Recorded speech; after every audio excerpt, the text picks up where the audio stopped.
YouTube, Facebook, Microsoft, Amazon, TikTok, les géants du numérique continuent de prospérer sur notre sol, d'exploiter nos infrastructures tout en contribuant faiblement à nos finances publiques. Et pire, elles détruisent toute concurrence loyale, empêchent l'émergence de nos propres géants technologiques et étouffent notre écosystème numérique national. Entre les intérêts de la France et ceux de la Silicon Valley, il faut choisir, et nous choisissons la France. La taxe sur le service numérique a été un bon point de départ.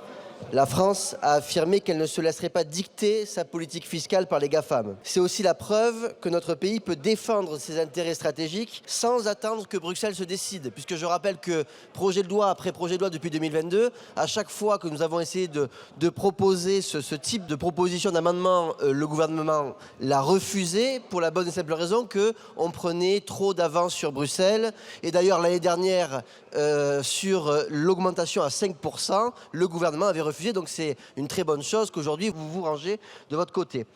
Notre souveraineté numérique s'érode jour après jour, alors que les GAFAM affermissent leur prise sur nos données. Et donc aujourd'hui, la taxe sur les services numériques est fixée à 3%.